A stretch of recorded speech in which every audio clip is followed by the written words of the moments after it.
Assalamualaikum warahmatullahi wabarakatuh. Perkenalkan, nama saya Syahrini dengan NIM 2004246 dengan mata kuliah Perencanaan Pembangunan. Di sini saya akan menjelaskan materi pada pertemuan 10, yaitu tentang sistem perencanaan pembangunan nasional yang merujuk pada suatu rangkaian proses kebijakan dan mekanisme yang digunakan oleh suatu negara untuk merencanakan dan mengelola pembangunan nasionalnya.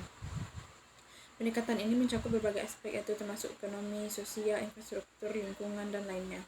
Sistem ini bertujuan untuk mencapai pertumbuhan ekonomi yang berkelanjutan, pengentasan kemiskinan, peningkatan kesejahteraan masyarakat, serta pembangunan infrastruktur yang mendukung beberapa elemen kunci dalam sistem perencanaan pembangunan nasional, yaitu melibatkan yang pertama penyusunan visi dan misi pembangunan, yang mana negara menentukan visi jangka panjang dan misi pembangunan nasional yang mencerminkan tujuan dan arah yang ingin dicapai.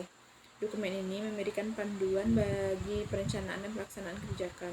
Yang selanjutnya yaitu penyusunan rencana pembangunan, yang mana rencana pembangunan nasional dibuat sebagai panduan bagi pemerintah dalam mengalokasikan sumber daya dan perumusan kebijakan. Selanjutnya yaitu rencana tersebut dapat mencakup aspek-aspek seperti ekonomi, pendidikan, kesehatan, infrastruktur, dan lingkungan. Partisipasi masyarakat yaitu partisipasi yang dalam perencanaannya dan pelaksanaan pembangunan menjadi hal yang sangat penting.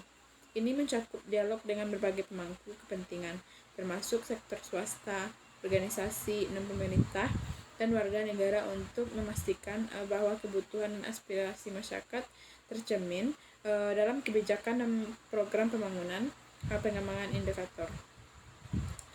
indikator kinerja, yaitu sistem perencanaan harus mencakup pengembangan indikator kinerja yang dapat digunakan untuk mengukur pencapaian tujuan pembangunan. Indikator ini dapat mencakup parameter seperti ekonomi, sosial, lingkungan, dan lainnya. Yang selanjutnya yaitu pengintegrasian aspek keberlanjutan yang merupakan menjadi fokus penting dalam perencanaan pembangunan. Ini mencakup pemikiran jangka panjang atau keseimbangan antara pembangunan ekonomi, sosial, dan lingkungan, serta upaya untuk mengelola sumber daya secara bijaksana. Yang selanjutnya yaitu koordinasi antar sektor dan tingkat pemerintahan. Sistem perencanaan pembangunan harus memastikan koordinasi yang efektif antara berbagai sektor dan tingkat pemerintahan, dari pusat hingga daerah, untuk mencapai konsistensi dan efisiensi dalam pelaksanaan kebijakan.